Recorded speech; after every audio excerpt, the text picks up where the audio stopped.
Há uns 10 anos atrás, vivia em uma cidade de Goiás, bem próxima da capital do estado, um cidadão chamado Manuel Truncado.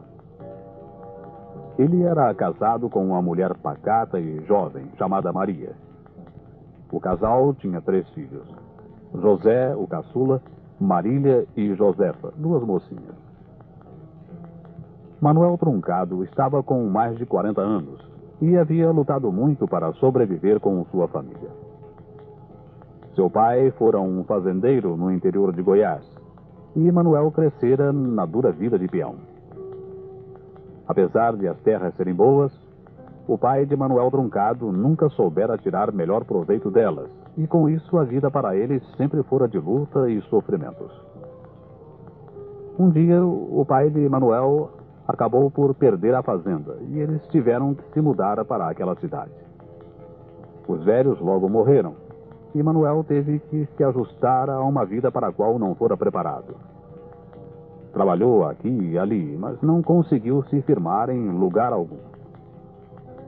Um dia, ele conheceu Maria, uma jovem bonita e simples que trabalhava para ajudar os pais. Os dois se amaram e logo se casaram, sem muitos planos para o futuro. As pessoas acostumadas com a pobreza não olham muito à frente e resolvem os seus problemas com certa facilidade. E assim fizeram Manuel e Maria, e o casal logo ganhou uma filhinha. No primeiro ano de casados, Manuel procurou se firmar no trabalho árduo de carroceiro. O casal morava num barracão, que é uma casinha construída no fundo do terreno, deixando a frente toda livre. Manuel tinha uma cocheira onde guardava a carroça e os seus 2 animais. Nas tardes quentes e de vento parado, o cheiro acre do estrume invadia a pequena residência. Mas eles já estavam tão acostumados que nem o sentiam. Manuel Truncado gostava de acariciar o corpinho tenro de Josefa deitada numa bacia forrada de panos. Depois veio Marília e, por último, José. A vida ficou tão apertada como a casinha em que moravam. E Manuel começou a frequentar com mais assiduidade o botequim da beira da estrada e a descuidar de seus negócios. Logo começou a se manifestar nele um gênio arrogante e agressivo que atemorizava os vizinhos e deixava as crianças com os olhos arregalados de medo. Enquanto isso, Maria, sempre quieta e acostumada ao trabalho duro, se resignava lavando roupa para ganhar algum dinheiro. Manuel começou a se ausentar de casa e chegava a passar noites fora. Nos dias que seguiam a essas ausências, ele costumava chegar na carroça com os cavalos meio estropiados e os largava no pátio. Resmungava qualquer coisa e se deitava em pleno dia de roupa e tudo. Maria então desatrelava os cavalos com o auxílio de José e das meninas e a casa ficava quieta, ouvindo-se apenas os roncos surdos de Manuel. Quem mais sofria com isso era o pequeno José. Ele já estava no primeiro ano do grupo escolar e sua inteligência viva procurava explicações das coisas que a escola não lhe ensinava. No princípio, Manuel procurava ajudá-lo em suas lições e Zezinho adorava fazer perguntas. Mas depois que Manuel começou a beber e a se ausentar, ele ficava horas e horas manuseando seus cadernos e na espera de que Manuel o ajudasse. E assim a situação foi piorando a ponto de se tornar insustentável. Começou a faltar a comida e as discussões violentas se processavam sem mais nem menos. Maria, que habitualmente mal tinha tempo de chegar até a cerca da casa para falar com a vizinha, começou a sair em busca de auxílio. As crianças ficavam em casa e deixaram a escola. Maria, acostumada a viver sempre na vida dura de casa, começou a se embaraçar na vida fora de casa. Fez as primeiras dívidas e das dívidas passou aos favores ilícitos. Em pouco tempo se separou de Manuel Truncado e se prostituiu por completo. Um dia Manuel Truncado descobriu que estava só com seus cavalos estropiados. Maria o abandonara, sem deixar endereço e levando consigo as crianças. No princípio, Manuel pouco se importou, e, juntando o pouco que restava de sua vida material, se lançou nas aventuras baixas da periferia das cidades. Até que uma ocasião, saudoso da família, ele decidiu sair à sua procura. Sua busca foi infrutífera, até que ele encontrou a morte, num desses tristes episódios que acontecem na calada da noite. Nos seus últimos tempos na Terra, ele começara a atribuir toda a sua desdita à esposa que o abandonara. Seus 7 dias na Pedra Branca foram de intensa agonia. Ele não conseguiu dominar seus desejos de vingança fomentados pela sua mente desvairada. Ao se ver livre, encaminhou-se como relâmpago em direção à família. Os mentores espirituais ficaram temerosos do que poderia acontecer à já tão sofrida família e o desviaram de rumo. Cheio de rancor e agressividade, Manuel Truncado acabou por ser atraído pelos bandidos do espaço. Bem, bandidos do espaço são espíritos desencarnados que se tornaram delinquentes. Embora eles andem em bandos, não formam falanges, isto é, não seguem uma norma, uma bandeira ou finalidade específica como a maioria dos espíritos. Eles se comprazem em fazer mal sem uma finalidade em si. Por essa razão, eles são duplamente perigosos, pois nunca se sabe o que vai em suas mentes maldosas. Mas, como dizíamos, Manuel Truncado acabou por ser atraído pelos bandidos do espaço e foi vendido a uma falange de um terreiro. Como na organização física, o mundo invisível vive da força, da energia individual. Os terreiros são organizações de relacionamento entre o plano invisível e o físico. Quanto mais espíritos são escravizados pelos Exus, maior é a sua força de trabalho. E essa falange pertencia ao reino do Exu Tranca-Rua. E Manuel Truncado passou a sofrer nas garras dos Exus tarimbados do terreiro. Ele agora era um prisioneiro da Lei Negra. A Lei Negra é uma espécie de máfia do mundo invisível. E, como sua similar na Terra física, ela escraviza seus membros quase sem possibilidades de libertação. Suas falanges são alimentadas e crescem à custa dos espíritos nômades e sem protetores. E isso acontece por opção do próprio espírito com seu livre-arbítrio. Sempre que um espírito termina seu estágio na Pedra Branca, onde ele tem a oportunidade de conhecer a verdade sobre si mesmo, seus mentores dão-lhe toda a assistência e lhes mostram o caminho. Mas a decisão é sua. E a chance permanece até o último instante. Se ele toma a decisão errada, acaba por se tornar vítima da Lei Negra. Existem uns espíritos no submundo invisível que se chamam Exus Caçadores. São espíritos pertencentes a alguma falange de Exus que se especializam em seduzir e se apossar dos espíritos desprotegidos que se recusam a aceitar os seus destinos kármicos, verdadeiros nômades do mundo invisível. Eles ficam à espreita e aguardam as decisões dos espíritos recém-desencarnados. Assim que os mentores desistem, eles entram em ação. Aproximam-se do espírito, seduzem-no e os levam às suas cavernas. Cavernas são as habitações etéricas dos espíritos que operam em contato íntimo com a superfície física. Sendo etéricas, elas não ocupam o espaço físico, mas permanecem sempre no mesmo lugar e se tornam perceptíveis pelo ambiente que formam em torno de si. Lá, esses espíritos são submetidos a todas as sevícias e são treinados nos costumes até se tornarem Exus. Manuel Truncado conheceu então o que era realmente sofrer. Os anos da Terra foram se passando e ele foi adquirindo tarimba. Seu gênio agressivo o ajudou de tal maneira que ele logo começou a se destacar em meio às tenebrosas tarefas.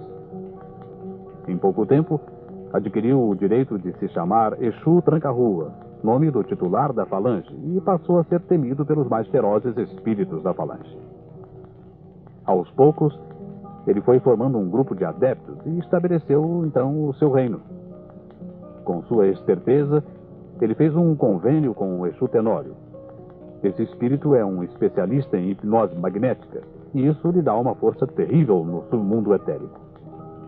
A hipnose se presta muito nas macumbas, e o novo Exu Tranca-Rua, ex-Manuel Truncado, se aproveitou disso. Estávamos então em 1959, e um fato inteiramente oposto aconteceu nas imediações da caverna de Tranca-Rua. Naquela data, mudara-se para o local chamado Serra do Ouro o grupo de Tia Neiva, e formara-se assim a primeira comunidade da corrente indiana do espaço, o ESB. E o tempo continuava a correr na ampulheta da vida. Certo dia, Truncado, agora chamado Tranca-Rua, estava sentado no seu trono quando ouviu alguém praguejando com violência. Sabia por experiência que se tratava de algum novato recém-trazido pelos Exus caçadores. Muniu-se então do seu chicote magnético e se encaminhou para o local do barulho. Lembrava-se de como fora tratado quando chegara, e o seu maior prazer era aplicar pessoalmente a correção dos novatos. E ele tinha um jeito especial de chicoteá-los até convencê-los. O espírito estava seguro pelos caçadores e Truncado desfechou a primeira chibatada. A vítima urrou de dor e ódio e seus olhos lançavam chispas de ira impotente. Truncado ia dar a segunda chibatada quando seu braço estancou no ar como se tivesse batido num rochedo invisível. O espírito que estava sendo chicoteado era o de seu filho José. A cena terrível ficou paralisada num momento de agonia. Os dois espíritos, pai e filho, se fitavam com horror e espanto. Subitamente, Truncado achou a voz e gritou em desespero: Zezinho, meu filho, você aqui? Não, não, não. Eu não quero aqui. Tirem-no daqui. Passado o primeiro momento de surpresa, os caçadores largaram Zezinho e começaram a zombar da fraqueza de Truncado, espezinhando-o pela atitude tão diferente dos seus hábitos. Zezinho, porém, aproveitou o descuido de todos e, num gesto brutal e enérgico, arrebatou o chicote da mão de Truncado e passou a chicoteá-lo com ódio arrebatado. Truncado não se defendia, e Zezinho o chicoteava, e o chicoteou até ele cair sem forças. Enquanto ele batia com um terrível chicote magnético, vociferava com ódio: Tome, miserável! Tome pelo mal que nos causou! A minha mãe se prostituiu por sua causa, seu canalha! Ela foi obrigada a isso para dar de comer a mim e às minhas irmãs, você se lembra? Josefa e Marília, as minhas irmãs, suas filhas, foram pelo mesmo caminho. Elas agora vão para o mesmo caminho que minha mãe, a prostituição. E tudo por sua culpa, seu miserável. Mas eu lhe disse que um dia eu encontraria. E agora eu o encontrei. O tempo continuou a correr na ampulheta da vida. Zezinho agora era um terrível tranca-rua, mais feroz que seu pai. Truncado, desmoralizado no próprio reino, mas não querendo se afastar de Zezinho, seu filho, tornou-se um nômade do submundo dos Exus. Cheio de ira e confuso com a cilada que a vida lhe preparara, redobrou as atividades maléficas sem cautela nem medidas. Suas estrepolias puseram em sobressalto toda a região entre Anápolis e Alexânia durante longo tempo. Nessa época aconteceram desastres incríveis. Carros perdiam a direção sem causa aparente, e a estrada começou a ter cruzes fincadas de pessoas que desencarnavam nesses desastres. Crimes aconteciam nos sítios vizinhos da rodovia, e o consumo da cachaça aumentou nos botequins de beira de estrada. A atmosfera da região começou a modificar-se visivelmente. Os macumbeiros aumentaram de número e as doenças tétricas varavam as noites nas várzeas e encruzilhadas. Na comunidade da UESB, Tia Neiva recebia as lições dos mundos encantados dos Himalaias e os médios se desdobravam no serviço do Cristo Jesus. Um dia, Tia Neiva recebeu a notícia de que estava para chegar um circo que se instalaria nas imediações da UESB. Mas não se tratava de um circo comum, desses que a gente está habituado a ver. Tratava-se de um circo etérico. De fato, o mundo invisível da região estava alvoroçado. O circo chegou com o estardalhaço, com seus palhaços, seus acrobatas e seus carros coloridos. O palhaço principal chamava-se Remendão. Os espíritos desencarnados afluíram para o circo em massa. Depois disso, desapareciam da região. Tranca-Rua, Manuel Truncado, também não resistiu e foi ver o circo. Quando deu por si, estava capturado pela falange dos centuriões. Ele o urrou e ameaçou, mas de nada lhe adiantou. Levado para Oesbe, foi sendo doutrinado e acabou por conversar longamente com tia Neiva. Ela, na sua proverbial paciência, foi mostrando o seu quadro espiritual e ele ali ficou. A fagulha de ódio de seus olhos foi sendo substituída pela luz baixa do arrependimento. Às vezes, o seu gênio rancoroso o dominava e ele dava trabalho aos médiuns da UESP. Por fim, os mentores, com o auxílio de tia Neiva, conseguiram encaminhá-lo para o Canal Vermelho. O Canal Vermelho é um posto de socorro do plano etérico. Cidade intermediária onde os espíritos permanecem em aprendizado até o máximo de 7 anos. Lá, ele foi atraído para o candomblé chamado Umatã. Mudou sua roupagem de Exu e sua maior preocupação continuou sendo o seu filho Zezinho. Na terra, na caverna do antigo Tranca-Rua Truncado, um outro rei impera no seu reinado de ódio, o Tranca-Rua ex-Zezinho. Sua ferocidade é maior do que era a do pai. O chicote magnético que fora usado pelo seu pai continuava a sibilar nas costas de outras vítimas, outros espíritos nômades apanhados pelos Exus caçadores. Naquele tempo, tia Neiva sentia certa frustração no Canal Vermelho. Na verdade, para um espírito que conserva a consciência, a mesma consciência nos vários planos em que penetra, a paisagem do Canal Vermelho assusta um pouco no começo. Apesar de bonito, com seus enormes jardins, suas pontes, seus belos edifícios, sua vida complexa, sua luz cambiante de tons lilás e sua simetria, o seu conjunto dificulta a sintonia. É como uma cidade criada artificialmente cheia de truques mágicos. Essa construção do plano etérico se destina à adaptação de espíritos arraigados a formas obsessivas de ideias. Ele estabelece um clima de transição entre a concepção que alimentaram na Terra e a realidade do mundo invisível, da outra etapa da estrada da vida. Tia Neiva vai com frequência ao Canal Vermelho em sua missão. E nesse dia, enquanto aguardava a presença de seus amigos espirituais, ela observava com curiosidade as atividades em torno dela. De onde se achava, via o enorme letreiro de Umatã, que parecia mudar constantemente. Às vezes, ela lia a palavra Umbanda, e em outras vezes parecia que ali estava escrito Candomblé. Ficou então a pensar no assunto até que decifrou o enigma. Tratava-se de uma forma adequada para fazer certos espíritos que chegavam se sentirem como que em casa. Não muito distante, havia uma espécie de templo com um letreiro onde se lia Igreja Presbiteriana. E pouco além havia um outro templo com um aspecto nitidamente católico. Dessa forma, os espíritos desencarnados encontram um ambiente similar do que viveram na Terra. Só que a realidade é bem diferente. Seja em termos de candomblé, de umbanda, de catolicismo, de protestantismo ou de qualquer outra doutrina, a direção é dos espíritos missionários, que mostram lentamente a esses espíritos sua sobrevivência depois da morte terrena. Nessa madrugada, tia Neiva se encontrou com o Manuel Truncado. Ele se lembrou imediatamente dela, e sua primeira manifestação foi em torno de seu filho Zezinho e de sua família. Tia Neiva notou que ele ainda pensa muito em termos do Exu que foi na Terra. Embora tenha modificado sua roupagem, ele vai ao templo Umatã como ia aos terreiros da Terra. E tia Neiva tem uma pena imensa desse espírito e o ajuda sempre que pode. Eram quase 5 horas da manhã quando tia Neiva voltou para a Terra. Preocupada com a promessa feita a Manuel Truncado, ela procurou ver Zezinho, mas não conseguia vê-lo com sua roupagem de Exu. A única coisa que ela conseguiu captar em sua missão espiritual foi a figura de um menino de 7 anos.